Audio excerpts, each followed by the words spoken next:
नमस्कार प्रिय विद्यार्थियों, मैं धर्मेंद्र चौधरी द हिकेटियस एकेडमी बहरोड के यूट्यूब चैनल पर पुनः आपका स्वागत करता हूं। और पिछले वीडियो में हमने वाक्य विचार के बारे में पढ़ा। पूर्ण रूप से वाक्य विचार विषय को पूर्ण तरीके से पढ़ चुके हैं और अब आगे एक नए टॉपिक की शुरुआत करते हैं। मुख्यतः एक नया टॉपिक है हिंदी व्याकरण के अंतर्गत आने वाला एक टॉपिक उपसर्ग। बहुत ही महत्वपूर्ण टॉपिक है उपसर्ग और लगभग एग्जाम में 2 या 3 सवाल इस उपसर्ग टॉपिक से पूछे जाते हैं। तो अब हम शुरुआत करते हैं उपसर्ग टॉपिक की। तो देखो, सबसे पहले उपसर्ग कहते किसे हैं। सबसे पहली चीज तो यही कि उपसर्ग होते क्या हैं। अब सबसे पहले हमें उपसर्ग के बारे में समझना होगा। तो देखो, उपसर्ग शब्द का शाब्दिक विवेचन क्या होता है। सबसे पहले तो इसी के बारे में पढ़ेंगे कि उपसर्ग। देखो, उपसर्ग मूलतः उप प्लस सर्ग से मिलकर बना है। उप प्लस सर्ग से मिलकर बना है। उप प्लस सर्ग, जब उप प्लस सर्ग को जोड़ दिया जाएगा, उप प्लस सर्ग को जोड़ दिया जाएगा तो इसमें संधि ना होके क्या बनता है, संयोग, कि इसमें कोई परिवर्तन नहीं होता। तो ये तो क्या होता है, इसका शाब्दिक विवेचन। तो उपसर्ग शब्द का शाब्दिक विवेचन क्या होता है, उप प्लस सर्ग। उसके बाद आती है कि उपसर्ग क्या होते हैं। देखो, उपसर्ग की सबसे पहले एक परिभाषा बुकों में पढ़ी जाती है कि वे शब्दांश जो किसी शब्द के, कोई भी शब्द हो उसके पूर्व में जुड़कर उसके अर्थ में परिवर्तन कर देते हैं, उपसर्ग कहलाते हैं। याद रखना, डेफिनेशन पूर्णतः सही नहीं है, वो डेफिनेशन पूर्णतः सही नहीं होती है। तो आप मुझे बताओ, क्या, जैसे एक शब्द लिखता हूं मैं शुद्ध, अब इस शुद्ध शब्द के आगे मैं एक उपसर्ग जोड़ता हूं ए। क्या जोड़ा मैंने, ए, तो ये क्या बन गया, अशुद्ध। तो अशुद्ध का अर्थ, अब ये शुद्ध से क्या हुआ है, विपरीत अर्थ हुआ है। शुद्ध से क्या हो गया, विपरीत। जो अशुद्ध नहीं हो मतलब गलत। तो ये तो यहां पर क्या दे रहा है, विपरीत अर्थ दे रहा है। कैसा अर्थ दे रहा है, विपरीत। तो ये तो विपरीत अर्थ दे रहा है। उसके बाद में फिर पुनः एक वही शब्द लेते हैं शुद्ध। अगर इस शुद्ध शब्द के आगे वि उपसर्ग लगा दिया जाए तो क्या हो गया, विशुद्ध। और विशुद्ध, वि उपसर्ग का अर्थ होता है रहित भी होता है, विशेष भी होता है। लेकिन यहां इसका अर्थ क्या हो गया, जो ज्यादा शुद्ध है, जो पूर्णतः शुद्ध है, वो क्या हो गया, वो क्या हो गया, विशुद्ध शब्द हो गया। अच्छा, क्या ये बात सही है यहां तक? हाँ, बिल्कुल सही है कि जिस वे शब्दांश जो किसी शब्द के, शब्द का अंश कौन है, ए, यहां पर शब्द का अंश कौन है, वी। शब्द कौन सा है, शुद्ध। शब्द कौन सा है, शुद्ध। अब इनके आगे ए उपसर्ग लगाया अपन ने। जब ए उपसर्ग लगाया तो इसका अर्थ कैसा हो गया, शुद्ध का विपरीत अर्थ हो गया, उल्टा अर्थ हो गया। और अगर वी उपसर्ग लगाया शुद्ध शब्द के आगे तो क्या हो गया, तो क्या हुआ, ज्यादा शुद्ध हुआ। क्या हुआ, ज्यादा शुद्ध हुआ। तो क्या ये डेफिनेशन सही है कि वे शब्दांश जो किसी शब्द के पूर्व में जुड़कर, पूर्व का अर्थ होता है पहले जुड़कर उसके अर्थ में परिवर्तन कर देते हैं, विपरीत अर्थ ले आते हैं, तो वही शब्द क्या उपसर्ग कहलाते हैं। ऐसा पूर्णतः सही नहीं होता है। तो आप मुझे बताओ, जैसे मैं एक शब्द लिखता हूं हार, क्या लिखा मैंने, हार। अगर इस हार शब्द का अर्थ क्या होता है, पराजय। हार शब्द का अर्थ क्या होता है, पराजय। अगर मैं इससे पहले वि उपसर्ग लगाता हूं, क्या लगाता हूं, वि उपसर्ग, तो क्या बन गया, इसका पूर्णतः एक शब्द बना, क्या बना, विहार। और विहार शब्द का अर्थ क्या होता है, घूमना। क्या होता है, घूमना, घूमना। तो अब ये बताओ, क्या हार शब्द का कोई अर्थ रहा विहार शब्द में? क्या वि शब्द का कोई अर्थ रहा यहाँ पे? नहीं रहा। तो याद रखना, जो डेफिनेशन होती है उपसर्ग की, वो कभी भी ये नहीं होती कि वे शब्दांश जो किसी शब्द के पूर्व में लगकर उसके अर्थ में परिवर्तन कर देते हैं या विशेषता ला देते हैं, उपसर्ग कहलाते हैं। तो ये डेफिनेशन इसकी उपसर्ग की सही नहीं होती। तो इसकी डेफिनेशन क्या होती है सही। तो यहाँ पर एक अन्य शब्द आया है, पूरा का पूरा एक अन्य शब्द का, नए शब्द का ही क्या हुआ है, निर्माण हुआ है। तो उपसर्ग वे भी कहलाते हैं जो परिवर्तन करे, जो उसमें विशेषता लाए, जो विपरीत अर्थ को पैदा करे या एक नए शब्द का निर्माण करे, क्या कहलाते हैं, उपसर्ग कहलाते हैं। तो याद रखना, तो उपसर्ग की परिभाषा क्या बनेगी। अब पहले उपसर्ग की परिभाषा को लिखते हैं कि उपसर्ग की परिभाषा क्या बनेगी। तो अब समझना उपसर्ग। देखो उपसर्ग की परिभाषा क्या होगी कि वे शब्दांश जो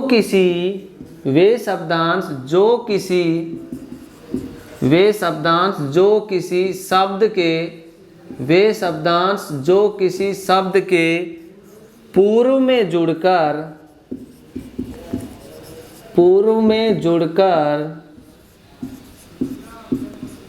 उसके अर्थ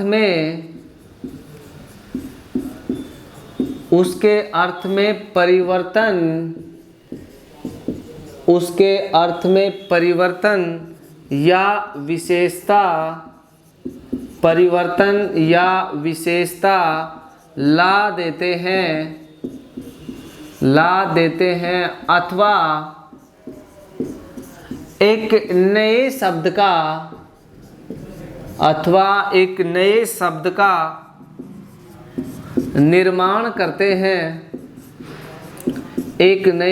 का निर्माण करते हैं, उपसर्ग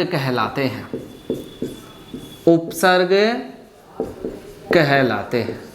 तो ये हुई इसकी परिभाषा। याद रखना, उपसर्ग कहते किसे हैं, इस चीज को अच्छी तरीके से समझना।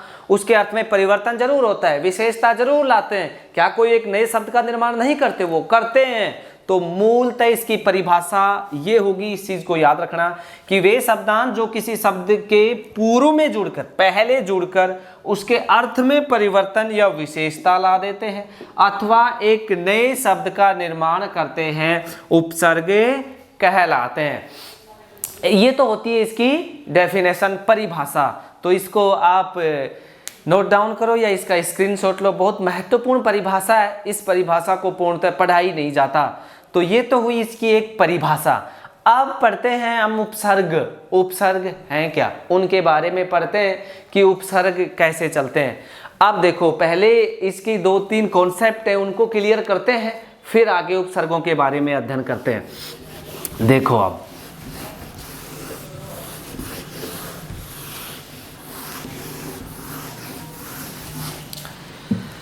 देखो, फर्स्ट इसका एक रीजन बनता है उपसर्ग। क्या उपसर्ग स्वतंत्र होते हैं सर? क्या उपसर्ग स्वतंत्र होते हैं?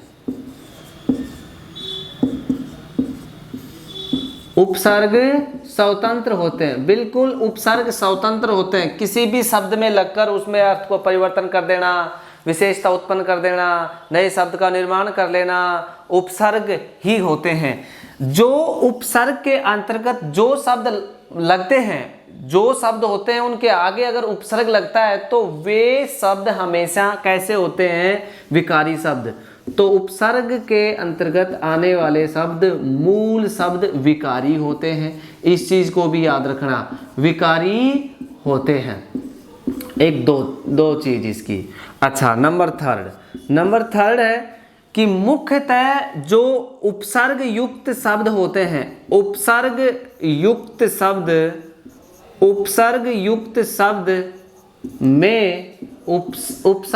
शब्द में संधि समास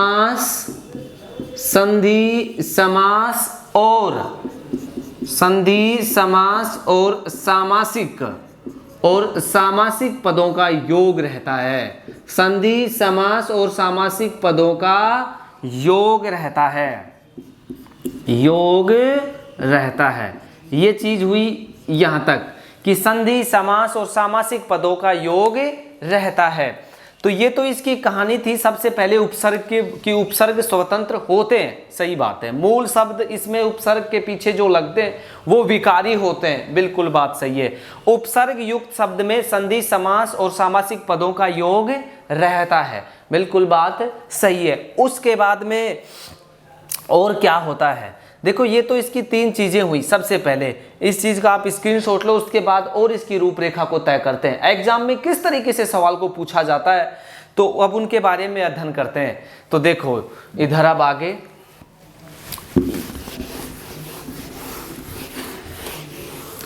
सवाल किस हिसाब से एग्जाम में पूछा जाएगा। देखो अनेक उपसर्ग होते हैं, किस हिसाब से एग्जाम में सवाल पूछा जाएगा। आपको सबसे पहले मूल शब्द व उस पूर्णतः शब्द में होना बहुत ज्यादा जरूरी है। अगर आपने वहां से उपसर्ग को हटा लिया और पीछे पूर्ण शब्दों का योग रहा ही नहीं, तो क्या वो उपसर्ग होता है? नहीं होता है। याद रखना, उसमें उपसर्ग नहीं होता है, इस चीज को आपको याद रखना है। जैसे मैं शब्द लिखता हूं अनधिकार, 4 शब्द लिखता हूं, आपको ही बताना है कि किस में उपसर्ग नहीं है। अनधिकार, अनंत, अनंग और अनार। अनार कि निम्न में से किस में उपसर्ग का योग नहीं है या किस में अन उपसर्ग नहीं है। अब देखो एक चीज, उपसर्ग निकालने के बाद उसके पीछे एक मूल शब्द बचना बहुत ज्यादा जरूरी है। जैसे अनधिकार के हम टुकड़े करते हैं तो अन्न प्लस अधिकार क्या बनता है? अन्न प्लस अधिकार। क्या इसमें अन उपसर्ग है? देखो न कैसा है? स्वर रहित है, तो यहाँ न में क्या जुड़ जाएगा? ए बनने के बाद क्या बना? अंधिकार। अनाधिकार नहीं होता है, वो अंधिकार होता है। तो बिल्कुल राइट, इसमें भी उपसर्ग है। ऐसे ही देखो अनंत, अन्न प्लस अंत। अन का अर्थ होता है नहीं, कि जिसका कोई अंत ही नहीं हो। तो क्या ये भी सही है? हाँ ये भी सही है। इसमें भी पीछे क्या मूल शब्द है? अंत। इसमें मूल शब्द क्या है? अधिकार। ऐसे ही देखो आगे अनंग, अन्न प्लस अंग, जिसके कोई भी अंग नहीं हो, तो वो क्या होता है? अनंग। तो इसमें भी क्या है? उपसर्ग। अंग क्या है? मूल शब्द है। आगे देखो इसमें अनार, अनार अन्न प्लस आर, ये कोई मूल शब्द आर नहीं बचा, इस वजह से पूर्णतः ये गलत हो गया। तो अनार ही एक पूरा का पूरा ही क्या है? मूल शब्द है। इस वजह से निम्नलिखित में से किस में अन उपसर्ग का प्रयोग नहीं हुआ या कौन सा ऐसा शब्द है जो उपसर्ग रहित है? तो कौन सा है? अनार। अनार क्या है? उपसर्ग रहित शब्द है। तो ऐसे सवाल पूछे जाएंगे आपसे, या निम्न में से कौन सा उपसर्ग का प्रयोग हुआ है या किसमें नहीं हुआ, इस चीज को याद रखना। एक तो चीज थी ये उपसर्गों के सवाल पूछने के। उसके बाद में आगे क्या है, अब उनको भी समझना बहुत ज्यादा जरूरी है। अच्छा, एक उपसर्गों में से सवाल को पूछा जाता है कि कोई भी शब्द दे देंगे तो पूछेंगे कि निम्न में से इसमें कौन सा तो उपसर्ग है। उपसर्ग के बाद भी पूछा जा सकता है कि कौन सा एक मूल शब्द बचता है। अब मूल शब्दों को कैसे निकालोगे? देखो एक पूरे शब्द में एक से ज्यादा उपसर्गों का योग भी रहता है, वो भी देखो समझो। जैसे एक आया हुआ एग्जाम्पल था, पूछा हुआ एग्जाम्पल था कि अप्रत्याशित, अप्रत्याशित में मूलतः मूल शब्द कौन सा है? उपसर्ग नहीं पूछा इन्होंने, क्या पूछा? मूल शब्द। तो आप लगातार जब तक उपसर्ग निकलते रहे इस मूल शब्द में से, आप निकालते रहो पूर्णतः एक शब्द में से, और जहां मूल शब्द मिल जाए आपको वो ही क्या होता है? मूल शब्द होता है। तो देखो अप्रत्याशित में अ क्या है? उपसर्ग। उसके बाद में क्या बचा? प्रत्याशित। देखो यहाँ पर प्रति, प्रति भी क्या है? यहाँ उपसर्ग। अब मूल शब्द क्या बच गया? आशित। देखो पीछे क्या बच गया? आशित। अब देखो आशित में आ उपसर्ग नहीं, उसके बाद सित कोई मूल शब्द नहीं होता, तो आशित क्या है? ये मूल शब्द। क्या इसमें कोई प्रत्यय का योग है? ये भी तो देख लो, अगर प्रत्यय का योग है तो उसको भी निकाल लो। अब देखो इसमें मूल शब्द है आशा, और आशा में इत प्रत्यय लगा, क्या बन गया? आशित। तो देखो अब मूल शब्द क्या है? आशा। ए भी क्या है? उपसर्ग। ए भी क्या है? उपसर्ग। प्रति भी क्या है? उपसर्ग। मूल शब्द क्या है? आशा। मूल शब्द क्या है? आशा, और इत क्या है, प्रत्यय। देखो मूल शब्द में लगते हैं हमेशा उपसर्ग और प्रत्यय, तो इस मूल शब्द में इत लगा, आशित बन गया। मूल शब्द में इसमें आशा में प्रति लगा, क्या बन गया, प्रत्याशित। और इसमें अ उपसर्ग लगा, क्या बन गया, अप्रत्याशित। तो इस प्रकार से इनकी रचनाओं का सही तरीके से विवरण अध्ययन किया जाता है। ये तो थी इनका प्रारूप यहां से समझने का। अब आगे एक सवाल आता है कि उपसर्ग कितने प्रकार के होते हैं, उपसर्ग कितने प्रकार के होते हैं। यहां तक इस चीज को मैं आशा करता हूं आप समझ पाए होंगे, और पुनः अगर यहां पर इस चीज को नहीं समझ पाए तो एक बार वीडियो को पुनः देख लेना। ऐसे ही अब आगे चलते हैं, यहां से इसको आप लिख सकते हो या इसका स्क्रीनशॉट ले सकते हो। अब देखो आगे कि उपसर्ग, उपसर्ग कितने प्रकार के होते हैं, उपसर्ग कितने प्रकार के होते हैं। तो देखो उपसर्ग कितने प्रकार के होते हैं, उपसर्ग कितने प्रकार के होते हैं।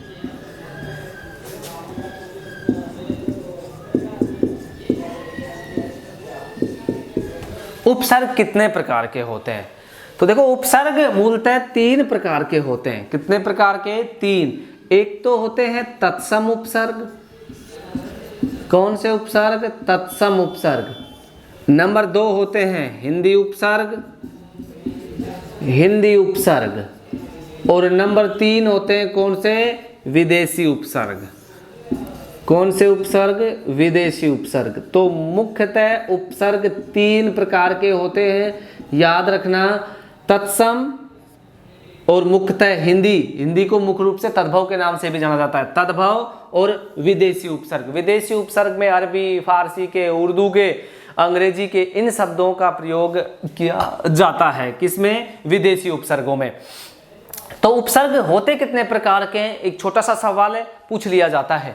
तो उपसर्ग 3 प्रकार के होते हैं, तत्सम उपसर्ग, हिंदी तद्भव उपसर्ग, विदेशी उपसर्ग। अब हम एक एक करके इनका अध्ययन करते हैं कि तत्सम उपसर्ग कितने होते हैं और क्या होते हैं तत्सम उपसर्ग।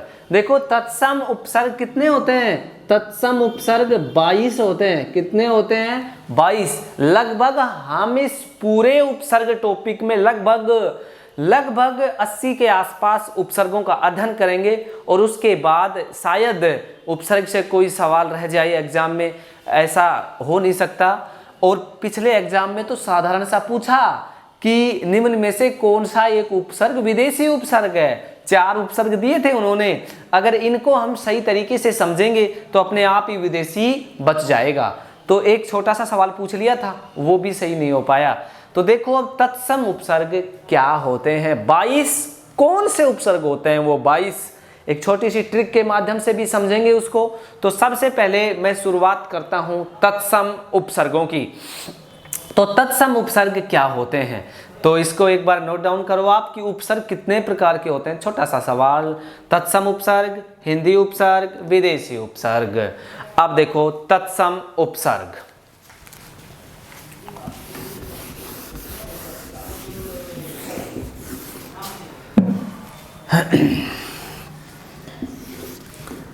देखो तत्सम उपसर्ग, तत्सम जो ये शब्द है, तत्सम शब्द ये मुख्यतः तत् प्लस सम से बना है। तत् का अर्थ होता है उससे, तत् का अर्थ क्या होता है, उससे। सम का अर्थ होता है बराबर या के समान। सम का अर्थ होता है बराबर या के समान। ये इनके क्या होते हैं, अर्थ होते हैं। उससे, किससे, उसके बराबर या के समान। यहां उससे अर्थ होता है संस्कृत। क्या होता है, संस्कृत। क्या होता है कि वे उपसर्ग जो मूलतः किसके थे, संस्कृत के थे। मूलतः किसके थे, संस्कृत के थे, लेकिन आजकल उनका भी हिंदी में प्रयोग किया जाने लगा है। इसी वजह से उनको तत्सम उपसर्ग कहा जाता है। तो इस चीज को भी याद रखना, तत् प्लस सम, उससे या उसके बराबर जो समान है, किसके, संस्कृत के जो समान उपसर्ग है, संस्कृत के ही उपसर्ग है, लेकिन हिंदी में उनका प्रयोग किया जाने लगा है। इसी वजह से उनको तत्सम उपसर्ग कहा जाता है। तो तत्सम उपसर्ग होते कितने प्रकार के हैं, तत्सम उपसर्ग मुख्यतः होते 22 है। कितने 22 हैं, इनका कोई प्रकार नहीं होता है, मुख्यतः ये 22 उपसर्ग होते हैं। तो अब हमें ट्रिक के माध्यम से पढ़ते हैं कि 22 उपसर्ग होते कौन कौन से हैं, तो इसको समझना सही तरीके से, फिर गलतियां नहीं होंगी उपसर्गों में। तो देखो उपसर्ग में क्या है, 22 उपसर्ग कौन से हैं, देखो ट्रिक के माध्यम से पढ़ते हैं। एक लड़के का नाम है, क्या, एक लड़के का नाम, एक लड़के का नाम क्या है, एक लड़के का नाम है पान, क्या है, पान, क्या है, पान। वो कौन सी क्लास में पढ़ता है, पान है वो 10वीं में पढ़ता है, 10वीं में पढ़ता है। ये क्या है, इसकी एक छोटी सी ट्रिक है, इसमें 22 उपसर्ग आ जाते हैं। कितने उपसर्ग, 22 उपसर्ग आ जाते हैं। तो देखो अब पान 10वीं में पढ़ता है तो किससे 22 उपसर्ग आते हैं, इस चीज को समझना। देखो पान, ये क्या है, पी, पी का मतलब पै से जो शुरू होने वाले उपसर्ग होते हैं, ये कुल कितने होते हैं, 3, कितने होते हैं, 3 होते हैं। ऐसे ही देखो ये क्या है, ऐसे जो शुरुआत करने वाले उपसर्ग होते हैं वो कुल कितने होते हैं, 7, कितने होते हैं, 7। ऐसे ही ए और ए मिलकर क्या बनता है, आ बनता है। तो एक उपसर्ग आता है कौन सा, आ, कौन सा आता है, आ आता है। ऐसे ही देखो न, ये क्या है, न, तो न से बनने वाले जो उपसर्ग होते हैं वो कितने होते हैं, 3, कितने होते हैं, 3। ऐसे ही देखो ये क्या है, डी मतलब दू, तो इससे कितने, 2, कितने, 2। ऐसे ही देखो, ऐसे ही ये क्या है, ए, फिर दोबारा से ए आ गया, तो इसमें क्या होगा, देखो समझना, आगे एस है, आगे वी है, तो इसको भी समझना। ये क्या होता है, देखो 10वी, 10 डी ए या डी यू, सॉरी इसमें एक ही जगह यू आएगा, एक ही जगह यू, 10वी, डी यू एस वी, 10वी। तो ऊ, ये क्या है, ऊ, तो इसके कितने होते हैं, इसके कितने होते हैं, 2। ऐसे ही देखो एस, ये एस का मतलब स, तो स के भी कितने होते हैं, 2। और एक बच गया कौन सा, वी, और वी के कितने होते हैं, 1। इसको काउंट करना एक बार, 22 हो, एक नहीं हुए, 2 2 4 2 6 7 3 10, 10 और 1 11, 11 10 21, बच गया 1, सॉरी इसमें पी में भी एक और होता है एक्स्ट्रा, ये कितने होते हैं, 4 होते हैं। कितने होते हैं, 4। तो दोबारा से हम एक बार फिर याद करते हैं कि पान 10वीं में पढ़ता है, लड़के का नाम है पान, वो 10वीं में पढ़ता है। वो पी अपने पै वाले उपसर्ग कितने साथ रखता है, 4। ए के कितने रखता है, ए के 7। दोनों को मिला के क्या बनता है, आ, तो आ का एक उपसर्ग। उसके बाद एन, एन के कुल कितने हैं, 3। उसके बाद में ये दू, दू के कितने हैं, 2। यू मतलब ऊ, ऊ के कितने हैं, 2। ऐसे ही एस, एस के कितने हैं, 2 सै के। ऐसे वी का कितना है, 1। तो अब हम इनको सभी का एक बार 22 के 22 उपसर्ग लिख के देखते हैं कि 22 के 22 उपसर्ग कौन कौन से हैं। देखो इसके में 4 उपसर्ग कौन से होते हैं, पै के। देखो एक तो होता है प्र, एक होता है परी, एक होता है प्रति, और एक होता है परा। क्या होते हैं, परा। तो ये तो किसके हो गए, पै के। ऐसे ही देखो ए के कितने होते हैं, 7। ए के 7 पढ़ेंगे। देखो क्या होता है, अपी, क्या होता है, अपी, आधी, अपी, आधी, आती, अपी, आधी, आती, अभी, अप, अप, अपी, अति, अपी, अधि, अति, अभी, अप, अनु, अनु, और ए, और क्या है, ए। तो कुल कितने उपसर्ग हो गए, 1 2 3 4 5 6 और 7। तो कितने उपसर्ग हो गए, 7। तो इनको आप समझना, ऐसे ही शुरुआत हुई है इन सब की, ए, तो 7। ऐसे ही देखो आगे क्या है, अकेला एक आया है, कौन सा, आ, तो ये कितने हो गए, एक अकेला आ। ऐसे ही देखो नी में कुल कितने हैं, 3। तो 3 कौन से होते हैं, नी के बाद में निर, निर के बाद में निस, तो ये भी कुल कितने हो गए? 3। कितने हो गए? 3। ऐसे ही देखो दू का मतलब यू में कौन कौन से होते हैं? एक तो होता है कौन सा? उत या उद, लेकिन मूलतः बताएंगे कौन सा होता है जब पढ़ाएंगे तब। और एक और होता है कौन सा? उप। कौन सा होता है? उप होता है। ऐसे ही देखो आगे, अब बच गया कौन सा? यू में कौन सा होता है? सॉरी, ये वापस इसको इसकी जगह लिखना होगा। अब दोबारा से देखते हैं, एक मिनट इसको देखो। दू में 2 होते हैं, दुर और दुस। ये दू नहीं, दूर और दुस। तो ये तो यहां तक का मैटर था, दूर और दुस का। ऐसे ही देखो यू के भी कितने हैं? ऊ के भी 2। तो वो कौन कौन से होते हैं? जैसे एक होता है उप और एक होता है उत या उद।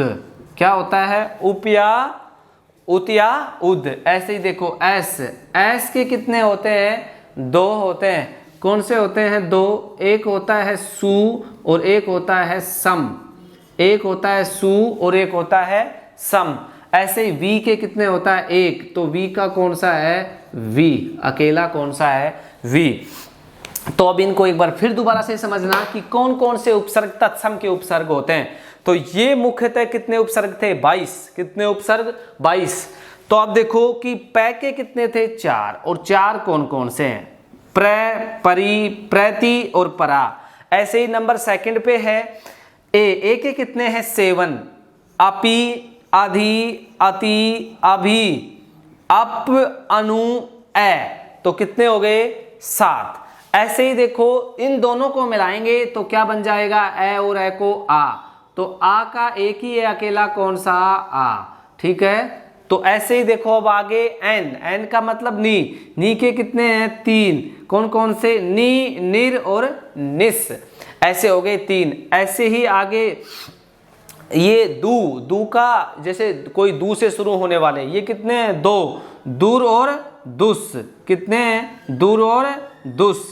ऐसे ही देखो आगे यू से कितने की शुरुआत होती है? 2 की। यू कौन कौन से हैं? एक तो कौन सा होता है? उप और एक होता है उद या उत। इनको भी बताएंगे कैसे होते हैं ये। तो एक तो ये। अच्छा, उसके बाद में कौन से होते हैं? एस का मतलब स से जो शुरुआत करें। ये कुल कितने होते हैं? 2। कौन कौन सा होता है? सु और सम। कौन कौन से होते हैं? सु और सम। ऐसे ही देखो एक और लास्ट में बचता है कौन सा? वी। तो वी का अकेला एक है, वी। तो अब हम प्रत्येक एक एक करके इन सभी का 22 के 22 उपसर्गों का हम अध्ययन करेंगे कि कौन से होते हैं ये 22 के 22 उपसर्ग। तो मुख्य रूप से एक बार आप इन तत्सम उपसर्गों का स्क्रीनशॉट लो और इनको याद करने में आपको सुविधा रहेगी। यही नज़रिए से बहुत अच्छी ट्रिक है। तो इससे आपको इस चीज़ का पता लग जाएगा कि कौन से तो तत्सम के उपसर्ग होते हैं, कौन से हिंदी के उपसर्ग होते हैं। और अब फिर एक एक करके इन सभी को पढ़ा जाएगा। तो आज के लिए इतना ही। अब हम आगे अगली क्लास में शुरुआत करेंगे उपसर्गों से। धन्यवाद, नमस्कार। और अगर आपको ये क्लास पसंद आई हो तो मुख्य रूप से क्लास को लाइक भी करना, शेयर भी करना और चैनल को सब्सक्राइब भी करना। धन्यवाद दोस्तों।